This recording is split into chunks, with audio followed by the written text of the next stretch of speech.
Joburg has had quite a number of mayors in recent years. Some were ousted through motions of no confidence.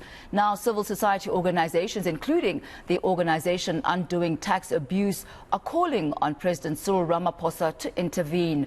Let's bring in Mr. Neeshan Balton from the Ahmed Kathrada Foundation to tell us more about this. A very good morning to you, Mr. Balton. Thank you so much for your time today. Now, I'm wondering, we do have a number of dysfunctional municipalities across South Africa, leadership conflicts, non-delivery of service. Why is it that the city of Johannesburg was actually singled out as your primary area of conflict or concern, and the primary area where you feel that the president should actually be intervening? Good morning and greetings to your listeners for a couple of reasons. One, that it is correct that there are a number of municipalities who are in similar states of dysfunctionality across South Africa. Johannesburg, however, is South Africa's preeminent city in terms of its contribution to the country's GDP, as well as to the continent's GDP. It has a budget of about 80 billion rands, which is bigger than some provinces, is also bigger than many countries on the continent. For Joburg to fail means that the whole of South Africa would feel the impact, as well as Southern Africa and the continent as a whole. Secondly, this is where many of us live and have lived for the better part of our lives. This is where we've practiced our politics and where we are active as civil society organizations. We are also aware that there are similar initiatives in other parts of the country, and at some point, where it is necessary and possible, we will collaborate with people. But this is where we are, and this is where we feel the impact most, and hence the two public summits that we've had have brought us to the point of making the calls that we have now. You speak, Mr. Balton, of Joburg being in a city capture crisis. Talk to us about this crisis, the extent of it, how it manifests itself, and why this phrase of city capture. We've heard of state capture, it's what we've been focusing on, but why city capture? This was unpacked in great detail by Cyril Ramaphosa at the summit that we held about a month or so ago. And what we've been looking at is board appointments in the city, which is very similar to what happened at parastatals at the national level.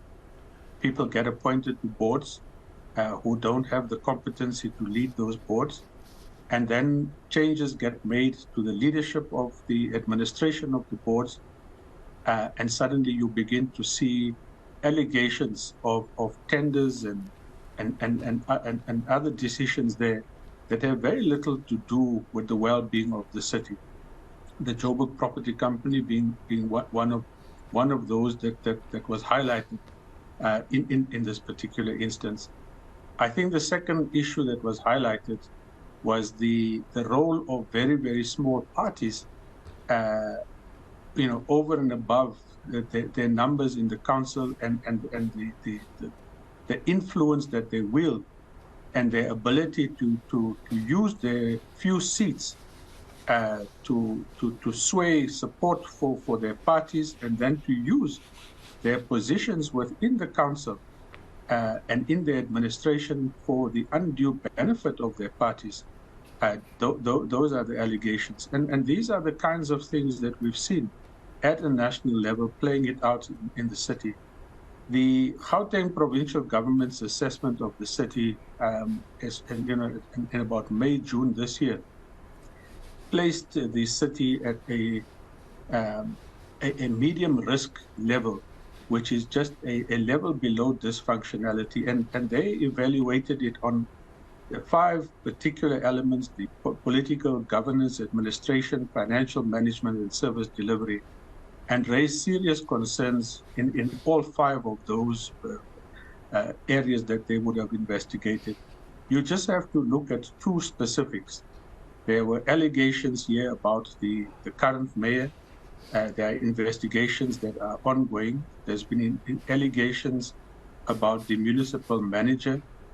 And again, the courts have now ruled on some aspects of those. And you can't have a city that has an executive mayoral committee system with that level of dysfunctionality at the highest office within the city itself. We've read about reports of mayoral committee members almost being embroiled in fights within the mayoral committee as well as in council. Now, the Joburg Council is a mayoral committee system because that's the way in which the province had determined it to be, which means that at the apex of the governance of the city is a mayor. And the mayor, together with the MMCs, work as a collective in the interests of the city. And I think if we just drive across the length and breadth of the city, you don't see the effect of a functional mayoral committee system that impacts on positive service delivery. Neeshan, before I let you go this morning, you have called all the way up from the top. You've asked for the intervention of the president, who doesn't actually interfere with municipal affairs. That is not the jurisdiction that he operates in. How do you rate your chances of success, and what are the processes that you're going to try and put in place to make sure, or to try and ensure that you do get the intervention that you are asking for? Now, I'm not sure whether it's correct to say that the president doesn't intervene in municipal affairs. The president has within his executive the Minister for Local Government. That minister would work with the provincial government and they would share assessments of the city. It is our view that Johannesburg, given its importance to this country's economy, as well as to that of the region and the continent, cannot be allowed to fail. And hence, it does require the attention of the president. It's within his legal possibilities to determine what needs to be done, together with the counterparts in the province, what needs to be done. And all that we are saying is that they have a range of legal instruments to look at some form of intervention in the city.